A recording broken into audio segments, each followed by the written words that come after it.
reçoit entre autres Bernard Tapie, Michael Youn, l'écrivain Bret Easton Ellis, Richard Berry, Danny Boone et Charles Berling. Enfin, concert inédit de Juliette Gréco, la muse de Saint-Germain-des-Prés. France 2. Le plus grand cabaret du monde, tout le monde en parle, et Juliette Gréco à l'Olympia. Bonne soirée. Bonne soirée. Bonne soirée sur France 2.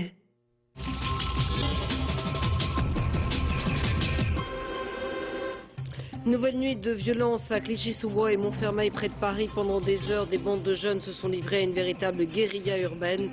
Une balle de gros calibre a même été tirée sur un camion de CRS.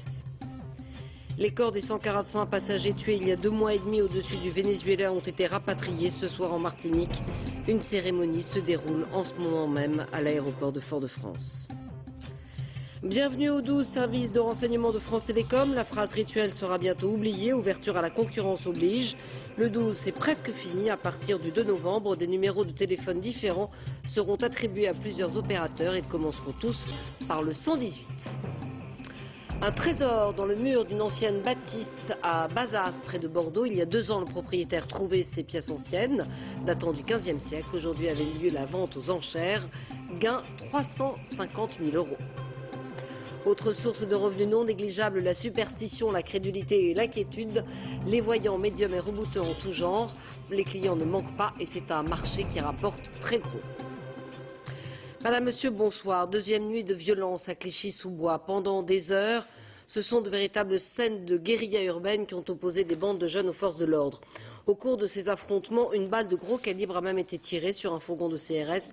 Une quinzaine de jeunes ont été placés en garde à vue. Avant-hier, 2 adolescents étaient morts électrocutés en se réfugiant dans un transformateur EDF alors qu'ils se cachaient des forces de police qui intervenaient plus loin après un cambriolage. C'est la mort de ces 2 jeunes qui a déclenché toutes ces émeutes. Amaury Guibert, Lionel Langlade et Jean-Marc Nouknouk. Clichy-sous-Bois s'est de nouveau embrasé. Il est 21 h quand plusieurs centaines de jeunes commencent à provoquer les forces de l'ordre.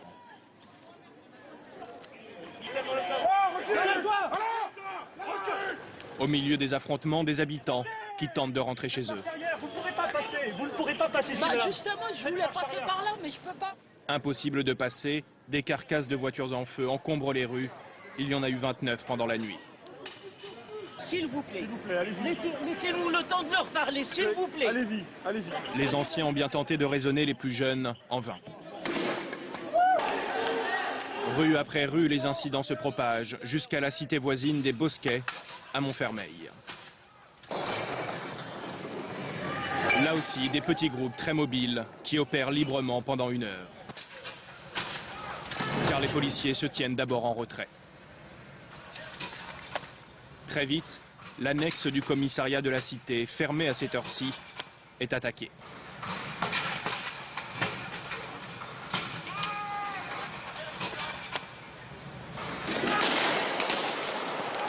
Puis les forces de l'ordre interviennent, dégagent un passage en tirant au flashball.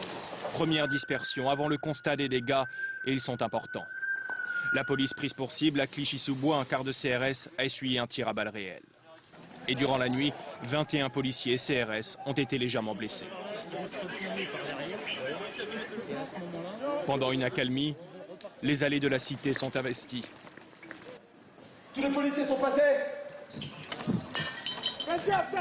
Un rapide tour de chaque cage d'escalier, mais les policiers ne peuvent pas s'attarder. La première tête, la première main, ça tire. Attention, ça caillasse là, ça caillasse. Mon cousin, j'ai vu. Ils procèdent tout de même à des interpellations. 14 personnes ont été placées en garde à vue. C'est pas juré, toi. On t'a reconnu, attention, Winston Churchill. Ils sont très loin devant nous, mais ils sont sortis de la cité. Reste là. Puis sans ménagement, tous les habitants sont priés de rentrer chez eux. Pendant que les pompiers éteignent les derniers incendies, un couvre-feu de fait est instauré. Le calme revient vers 1 h du matin.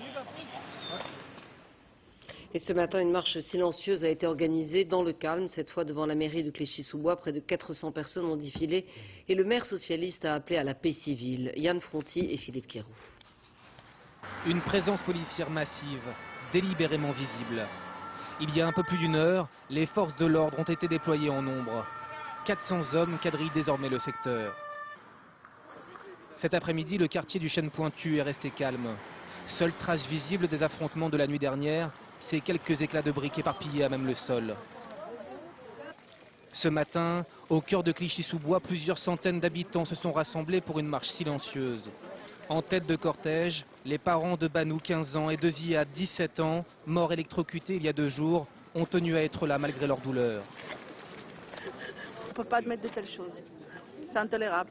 Ni les émeutes, ni la mort de 2 enfants qui soient scrutés, c'est pas normal. On aimerait savoir le pourquoi et le comment.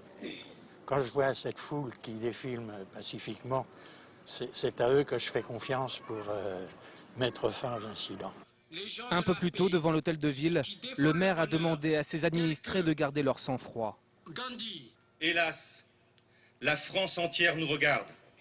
Nous aimerions qu'elle nous regarde quand nous démontrons à la France entière que nous savons vivre ensemble, ici, malgré nos origines et malgré nos différences. Un rassemblement calme et digne qui s'est achevé par un dépôt de fleurs et par une prière collective à l'endroit même où les 2 jeunes garçons ont trouvé la mort jeudi dernier. Tout aussi horrible, ce drame à Épinay-sur-Seine, toujours en Seine-Saint-Denis, et qui s'est déroulé dans l'indifférence générale. Un père de famille sans histoire a été littéralement lynché par une bande de jeunes, battu à coups de pied et de poing. Il est mort peu après. La victime, étrangère au quartier, travaillait dans une entreprise spécialisée dans le mobilier urbain et il photographiait des réverbères pour constituer un album. Dorothée Cochard et Olivier Robert. Il n'y a plus aucune trace du drame qui s'est déroulé ici, jeudi après-midi. Les circonstances, on les connaît un peu mieux. La victime est un commercial. Sa société vient d'équiper la ville de nouveaux réverbères. Il veut en prendre une photo. Et c'est à ce moment-là que 3 voyous s'approchent de lui. Ils veulent lui arracher l'appareil. L'homme proteste. Les voyous le battent à mort, sous les yeux de sa femme et de sa fille, réfugiées dans la voiture. Sous les yeux aussi des clients de la supérette, qui n'interviennent pas. 3 hommes sont rapidement interpellés. Le procureur de Bobigny fait le point aujourd'hui. L'un des 3 suspects a été mis hors de cause. Restent les 2 autres, identifiés par des témoins. Ils nient le crime, mais reconnaissent leur présence sur les lieux. Ce sont des gens du quartier qui sont connus une vingtaine d'années, qui sont connus au moins pour l'un des 2 comme un petit trafiquant de cité. Épinay est une ville équipée de vidéosurveillance et c'est ce qui donnait bon espoir aux policiers pour nourrir leur enquête. Mais on craignait la qualité des images. Elle se révèle parfaitement exploitable. Elle confirme même qu'il y a bien un 3e homme. La brigade criminelle poursuit ses interrogatoires pour le retrouver. Les 145 cercueils des passagers tués dans l'accident de la West Caribbean ont été rapatriés cet après-midi depuis l'aéroport de Maracaibo au Venezuela vers Fort-de-France. 2 mois et demi après le drame, les Martiniquais attendent ces funérailles pour ce qui reste la plus grave catastrophe qu'ait connue l'île depuis un siècle. Et pour les familles, c'est un nouveau choc. Sur place, Yasmina Farber, Michael Darmon et Franck Brisset. Le McDonnell Douglas de la West Caribbean n'est jamais arrivé à bon port.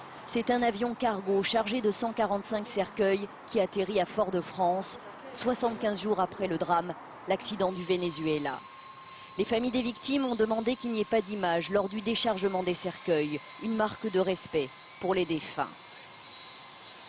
Tôt ce matin, des dizaines d'employés des pompes funèbres sont arrivés pour organiser le transfert des corps vers les différentes communes. Tout le monde est mobilisé. La Martinique n'avait jamais vécu une telle tragédie. Les proches des victimes ne sont pas nombreux à l'aéroport. Ils savent que ce moment sera douloureux, mais certains ont plus de colère que de larmes.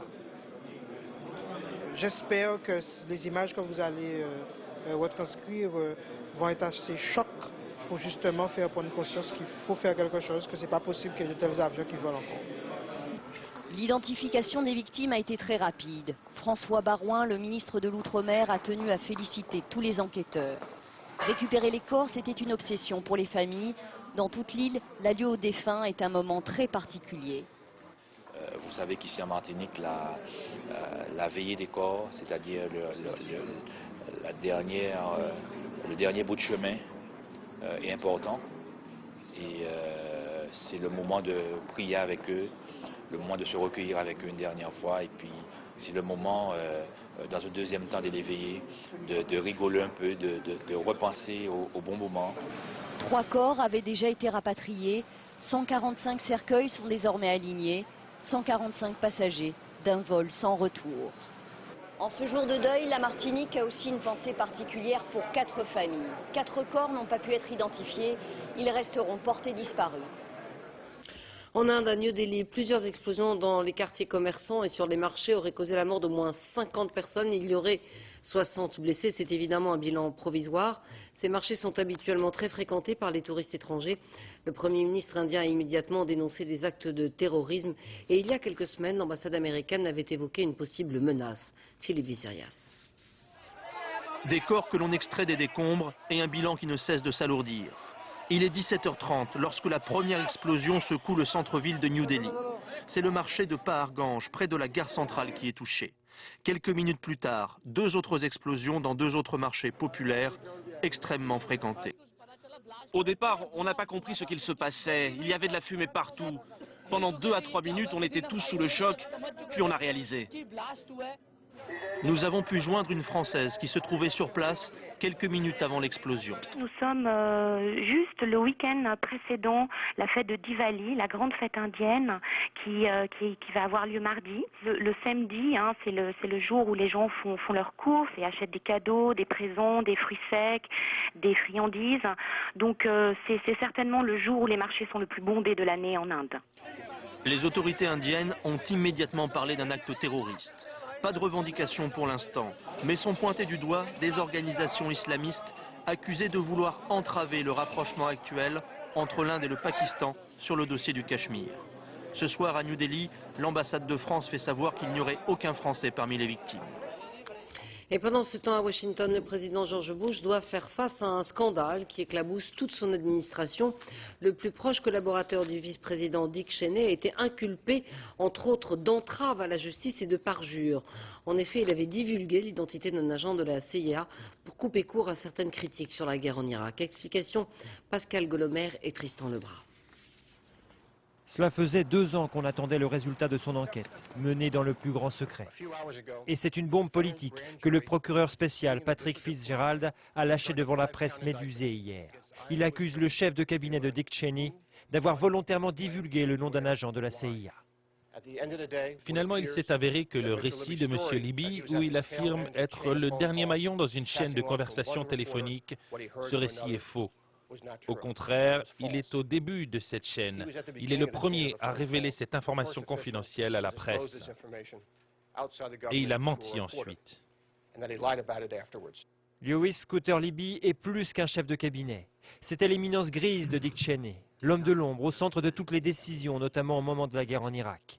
Et l'agent secret dont il a révélé l'identité, c'est Valerie Plame, l'épouse de l'ancien ambassadeur Joe Wilson.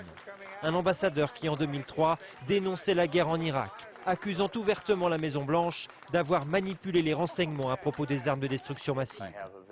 En révélant le nom de son épouse, Scooter Libby aurait voulu le punir. Le procès va maintenant pouvoir débuter. George Bush, déjà bien affaibli politiquement, se serait bien passé de ce feuilleton judiciaire. Scooter Libby, a-t-il dit hier, nous a beaucoup aidé lors des moments difficiles qu'a traversé notre pays récemment. Petite consolation pour le président, son conseiller Karl Rove, un moment mis en cause et pour l'instant épargné. Son talent politique sera précieux pour que cette crise ne fasse pas trop de dégâts dans l'opinion. À Londres, Big Ben a été arrêté ce matin. La célèbre horloge du Parlement de Westminster va être inspectée et réaccordée. Big Ben, qui a survécu à bien des avatars lors de la Seconde Guerre mondiale, notamment les bombardements, a toujours donné l'heure avec moins d'1 seconde d'écart. Maryse Burgot et Dominique Marotel. Contrairement aux apparences, il est 4 heures de l'après-midi à Londres. Big Ben a perdu la boule et les touristes n'en croient pas leurs yeux. Je ne sais pas ce qui se passe. Elle est bloquée à midi. Y a-t-il une raison à cela? Elle n'est pas à l'heure. Alors qu'est-ce qui se passe? Eh bien justement, on aimerait bien savoir. Si vous avez la réponse, elle nous intéresse. Big Ben sonne normalement tous les quarts d'heure, mais depuis ce matin, l'horloge du Parlement de Westminster est muette. Réputé pour son extrême précision, Big Ben s'offre une petite révision. Son mécanisme vieux de 147 ans sera inspecté jusqu'à demain après-midi 16 h. Alors seulement, la cloche de 13 tonnes reprendra du service. En 2001 déjà, on avait offert à Big Ben un brin de toilette assez sportif. Londres est en fait aux petits soins pour cette horloge qui a survécu à tout, y compris aux attaques des bombardiers allemands pendant la Seconde Guerre mondiale. En 1949, des centaines d'étourneaux s'étaient posés au même moment sur la grande aiguille de Big Ben, lui faisant perdre 4 minutes et demie. Malgré ces quelques rares incidents, cette horloge reste l'une des plus fiables au monde. Et cette inspection coïncide avec le changement d'heure. Ce week-end, il faudra reculer votre montre d'une heure. Et c'est donc au milieu de la nuit que le temps miraculeusement va rallonger. À 3 heures du matin, il sera 2 heures, ce qui signifie 1 heure de sommeil en plus pour toute la famille. Instauré en 1976, le système de changement d'horaire été-hiver devait initialement permettre des économies d'énergie, mais personne n'a calculé le temps que prend la remise à l'heure de toutes les pendules de France. Laurent Hirsch et Florence Chalandon. Des aiguilles qui s'affolent avant même l'horaire d'hiver. Dans cette mairie parisienne, on prend de l'avance sur le temps. Pourquoi vous faites ça dès aujourd'hui? Vous savez, on a 600 établissements à faire, alors nous sommes bien obligés de commencer, de s'avancer un peu parce que c'est impossible pendant le week-end de faire les 600 établissements. Changer d'heure pour économiser de l'énergie. En reculant nos montres, on réduit notre facture d'éclairage de 4%. C'est comme si la France se passait de 290 000 tonnes de pétrole. En gros, ça représente l'éclairage pendant 1 an d'une ville de 200 000 habitants. Heure d'été, heure d'hiver, cela dure maintenant depuis 29 ans. Car en 1976 déjà, il faut bien trouver une parade à l'envolée des prix du pétrole. Nous serons conduits à fixer une heure de printemps, une heure d'été, pour mieux faire coïncider le jour et la journée. Ça ne me dérange pas du tout, non. Pourquoi êtes-vous pour exactement? Oh il faut faire une économie. Oui, à la campagne, ils le font bien. Alors. Mais le changement d'heure a toujours eu ses opposants. Et depuis près de 30 ans, c'est bien souvent le même argument, reculer dans le temps perturberait l'organisme. Ça dérègle justement l'organisme des enfants. J'ai un bébé en bas âge et puis les enfants, ça décale totalement les horaires du travail, mais c'est pour faire des économies d'énergie, paraît-il. Pour ou contre le changement d'heure, la question demeure. Mais tout le monde est d'accord sur un point, demain, le réveil sonnera 1 heure plus tard. Autre changement, le 12, service de renseignement téléphonique va bientôt disparaître. À partir de mercredi prochain, de nouveaux numéros à 6 chiffres, débutant tous par le 118, vont venir lui faire concurrence et le 12 ne sera plus opérationnel à partir d'avril prochain. Explication, François Baudonnet et Guillaume Martin. Depuis près de 70 ans, les demoiselles du 12 donnaient des renseignements à la France entière. Pas son numéro, je ne peux pas vous communiquer son numéro. Pendant longtemps, le sourire n'était pas toujours garanti, mais le 12 au moins, tout le monde connaissait. Mais voilà, c'est fini. Le 12 sera bientôt remplacé par une multitude de numéros concurrents à 6 chiffres, commençant tous par 118. Le Conseil d'État trouvait que France Télécom profitait trop de la notoriété de son numéro. Du coup, chez l'opérateur, on se prépare à la révolution. Bonne journée, monsieur, au revoir. Est-ce que ça vous fait peur, l'arrivée de la concurrence? Du tout, on est préparé. Effectivement, bon, c'est nouveau. Jusqu'à maintenant, on était les seuls sur le marché. Un marché de 300 millions d'appels par an, dont France Télécom détient encore 75%. Depuis les seuls portables, par exemple, il se passe 500 000 appels par jour. Alors bien sûr, un tel gâteau suscite des appétits. Donc ici, vous avez une centaine d'opérateurs. Mercredi, une trentaine de numéros concurrents seront ouverts. Mais au fait, qu'est-ce qui va les différencier? On aura une qualité de service qui passe notamment par des choses qui ont pu manquer historiquement sur le 12, comme le petit sourire en plus. La qualité de l'accueil téléphonique, de faire en sorte de répondre vite et avec le plus de précision possible. Une qualité en rapidité de réponse. Nos salariés répondent en 4 secondes aujourd'hui. A priori, la différence ne saute pas encore aux yeux. Pour se faire connaître du grand public, tous ont déjà investi des dizaines de millions d'euros dans ces publicités. Et tout cela est tellement compliqué que peut-être faudrait-il inventer un nouveau numéro qui donnerait des renseignements sur les renseignements. Actuellement, les plus grands cancérologues du monde entier sont réunis à Paris. Depuis quelques années, de nouvelles pistes originales et prometteuses sont explorées. Exemple, avec cette nouvelle technique qui permet une radiothérapie pointée directement sur la tumeur dans le cancer de la prostate. Plus efficace et moins toxique. Nicolas Châteauneuf et Guillaume Michel. À 79 ans, Serge Letellier est un retraité très actif. Mais il y a quelques mois, son cancer de la prostate s'est mis à évoluer de manière inquiétante. Seule solution, la radiothérapie, un traitement efficace mais qui s'accompagne parfois d'effets secondaires et de douleurs. Pour Serge, rien de tout cela. La plupart de ses proches ne se sont même pas aperçus qu'il suivait un traitement. Est-ce que vous avez ressenti une fatigue? Absolument pas. Aucune fatigue. Rien. Rien. Voilà. Vous allez continuer comme si de rien n'était? Absolument, oui, je vous dis. Gymnastique, piscine, activité extérieure. Non, rien. Et la tumeur a pratiquement disparu. Cette victoire, il la doit notamment à une nouvelle technique, la radiothérapie dite conformationnelle. Le principe est simple. Au lieu de bombarder de rayons une zone tout autour de la tumeur, on va pouvoir viser beaucoup plus précisément tout en augmentant les doses. Résultat, les organes proches ne sont pas abîmés et le traitement est plus efficace. Le fait de sculpter beaucoup mieux, de moduler beaucoup mieux le volume que l'on va irradier, d'irradier nettement moins de tissu sain, fait que ce traitement est beaucoup mieux toléré que les irradiations d'il y a 15 ou 20 ans. À l'aide d'un scanner, chaque patient est d'abord recréé en 3D. Sur son ordinateur, le médecin et son équipe déterminent l'orientation et la puissance des rayons qui vont frapper la tumeur. Cette nouvelle technique permet ainsi d'atteindre une précision inégalée dans les soins. Elle est déjà utilisée dans le traitement de nombreux types de cancers. À Francfort ce matin, le nouvel Airbus A380 s'est posé dans le brouillard, vous le voyez. Le mastodonte effectue ainsi son premier vol international. À Francfort, il doit tester toutes les opérations aéroportuaires, embarquement, débarquement des passagers, des bagages, acheminement de la nourriture. Ce sont évidemment des tests indispensables pour obtenir le certificat de navigation. 40 ans après la disparition de l'opposant marocain Mehdi Ben Barka, le mystère sur les circonstances exactes de sa mort reste entier. On sait qu'il a disparu devant la brasserie Les Boulevards Saint-Germain, sans doute dans un guet-apens. Un film retrace ce tout dernier épisode. Bernard Lebrun et Didier Dahan. 12h30 le vendredi de la Toussaint. En plein Paris, un policier interpelle le leader de l'opposition marocaine. Vous montrez vos papiers. On ne le reverra jamais. Inspecteur Louis Souchon, bonjour monsieur Ben Barka. Pouvez-vous me dire quel est le motif de votre séjour à Paris? Je suis venu rencontrer un producteur de films. Il a rendez-vous avec le destin à ce moment-là. On a essayé de le tuer, de l'enlever, de le descendre plusieurs fois, etc. avant. Là, pour une raison qui est troublante aussi pour un cinéaste, et à cause d'un film, il accepte de venir à ce rendez-vous. Car Le Piège, c'est un projet de documentaire réalisé par Franju, qu'interprète Jean-Pierre Léaud, dont la scénariste revit sous les traits d'une étonnante Josiane Balasco en Marguerite Duras. Personnage central du film, le producteur, un voyou jouant un double jeu subtil par la grâce de Charles Berling. Dites-moi mon cher Stinky, là, vous m'offrez quoi en échange de tout ça? L'argent de la production.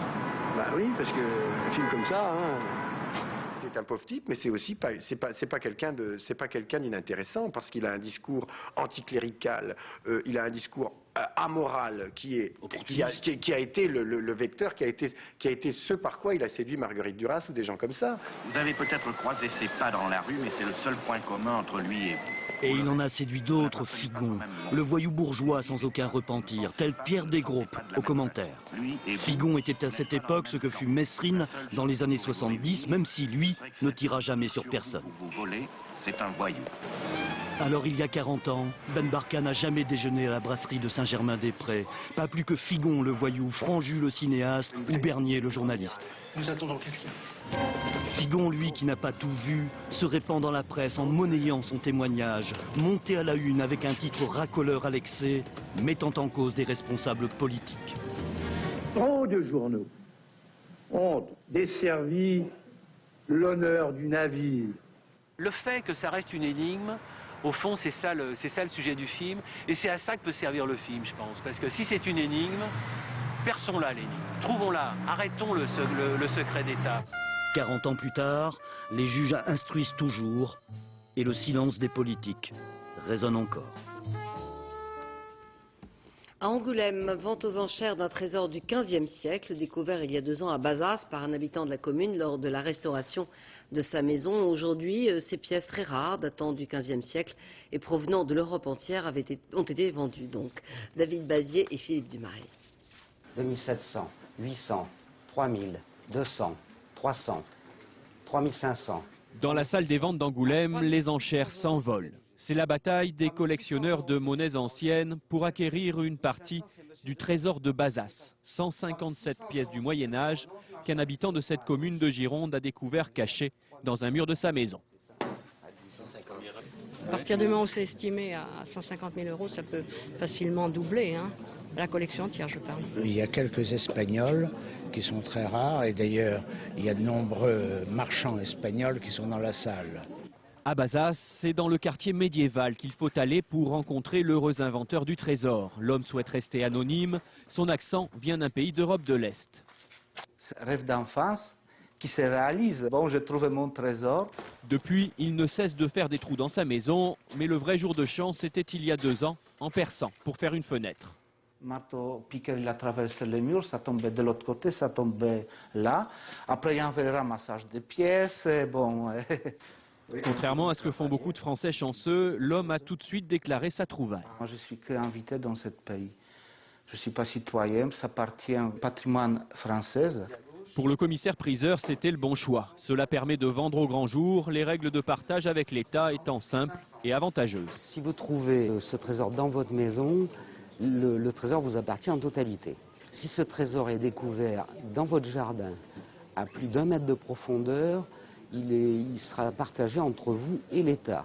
24 000 euros pour cet Espagnol, trop cher pour le musée municipal du maire de Bazas. Au total, 300 000 euros, cadeau du Moyen-Âge. À défaut de trésor, on peut parfois trouver la poule aux œufs d'or ou parfois même le pigeon.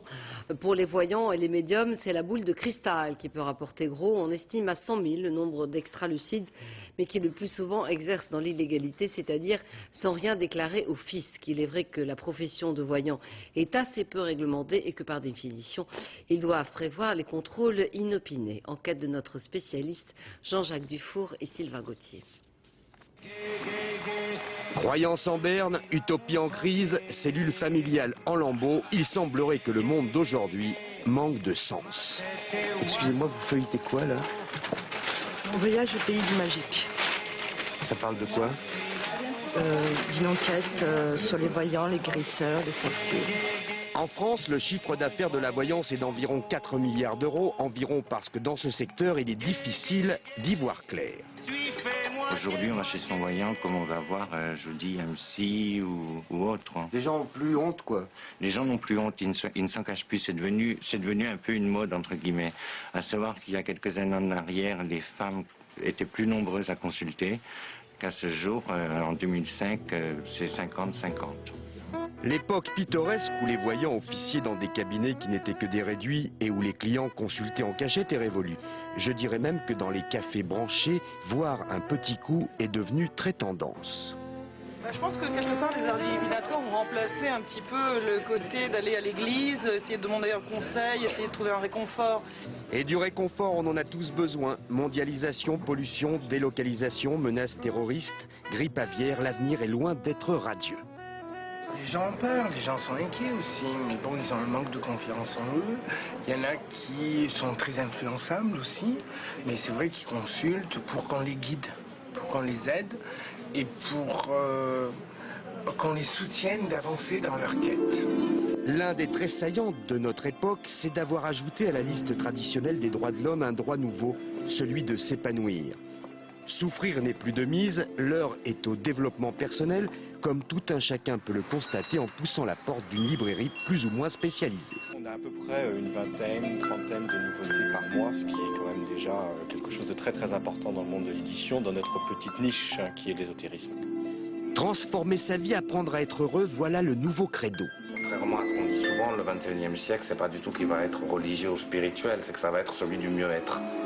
Considérant qu'un tiers des Français a déjà pris des médicaments pour les nerfs, le marché du mieux-être s'annonce intéressant.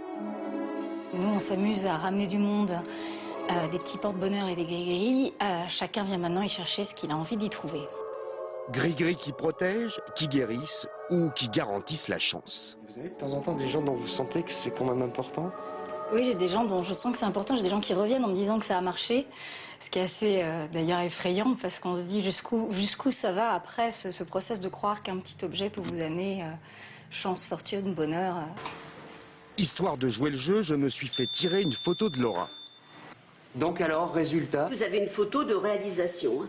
J'ai une bonne aura. Oui, une aura de personne qui écoute son intuition. Cette dame est en train de décrypter ce que les médiums appellent le corps astral. Rouge pour les actifs, bleu pour les créatifs. Ces photos m'obligent à dire que dans ce monde-là, on en voit de toutes les couleurs. Rugby avec la victoire cet après-midi du Stade français face aux Anglais de Leicester. 12-6, c'était lors de la deuxième journée de Coupe d'Europe. Et puis dans l'autre match de l'après-midi, Biarritz a battu les Irlandais d'Ulster 33-19. À Paris-sur-la-Seine, les températures clémentes du mois d'octobre ont permis de poursuivre les activités nautiques, car sur la Seine, on peut aussi faire du ski. Romain Messi et Chloé Lecomte. Ça ressemble à une bonne blague, du ski nautique à Paris, sur la Seine, à l'ombre des tours de la Défense. Et pourtant, la Fédération française de ski nautique est née ici, aux abords de Boulogne-Billancourt, et le ski se pratique toujours sur un plan d'eau de vitesse long de 3 km. On a connu des décors moins métalliques. Les gens n'imaginent pas qu'on puisse skier dans Paris et sur la Seine. C'est un endroit exceptionnel pour faire du ski nautique. Vous sortez du bureau, vous enfilez votre maillot de bain et vous venez faire un tour de ski. L'eau de la Seine inspire bien des craintes, mais injustifiées pour ces amateurs de ski nautique. On n'hésite pas à envoyer les enfants de moins de 3 ans dans le grand bain et on bat vite des records de précocité. Il y a les gilets de sauvetage qui sont de toute manière obligatoires, mais ils vont à l'eau, ils font du ski et il n'y a pas besoin effectivement de savoir nager. Pour s'amuser sur les planches quelques minutes, le skieur de passage devra dépenser au moins 40 €. Ensuite, il n'est question que de plaisir, de figures tentées, parfois ratées. C'est bien parce que ça défoule un peu, et j'aime bien être défoulé, et j'aime bien jouer avec l'eau. La saison de ski nautique, c'est fini dans 8 jours. Pour ces amoureux de la glisse, il reste bien le ski alpin. Mais que les Parisiens ne rêvent pas, avant de skier sur la butte Montmartre, il va encore couler beaucoup d'eau sous les ponts de la Seine.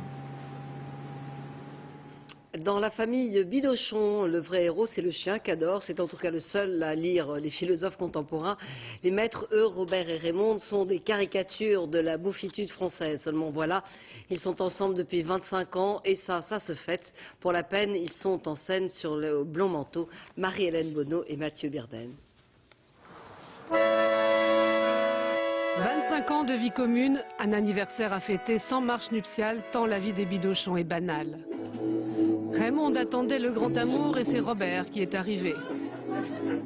Ces personnages sont apparus dans Fluide glacial. Ils étaient les maîtres du chien qu'adore. Christian Binet pourrait les dessiner les yeux fermés.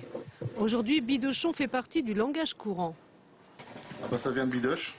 C'est des personnages gentils et mignons, comme Ronchon, comme Roblechon, enfin je sais pas, j'aurais pu les appeler Roblechon. Oui.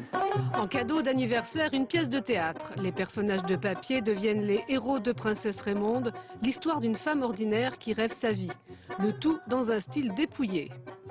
En humour, il faut que les références soient très rapides. Donc le meilleur moyen d'avoir une référence rapide en humour, c'est d'utiliser les clichés. Quand on a un personnage qui a un béret et des bretelles, on voit tout de suite à qui on a affaire. On n'a pas besoin de faire une grosse explication.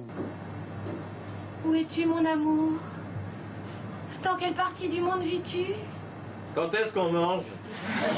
Bon, il est pas égoïste, il aime bien vivre sa vie, il veut pas trop être bousculé, il a ses petites habitudes, et puis il veut bien faire plaisir à Raymond, mais c'est quand même un peu compliqué de satisfaire une femme.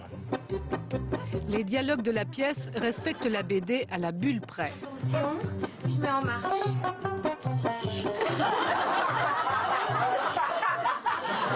On ferait peut-être mieux de commencer par un endroit du corps qui est le même pour l'homme et la femme.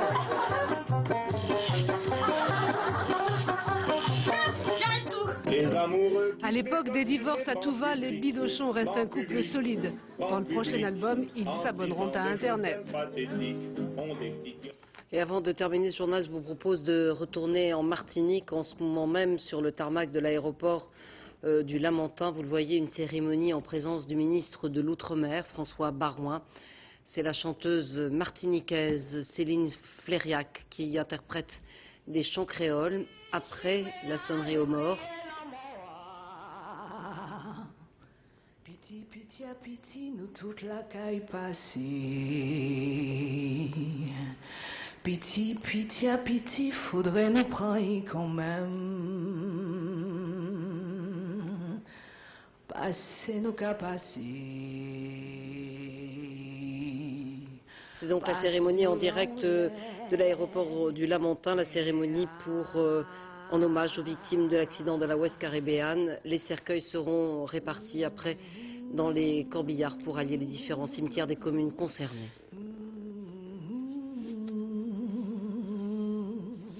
Ainsi se termine ce journal, merci d'avoir suivi. Tout de suite la météo, 20h50, le plus grand cabaret du monde avec Patrick Sébastien. J'aurai le plaisir de vous retrouver dès demain 13h. Bonne soirée sur France 2.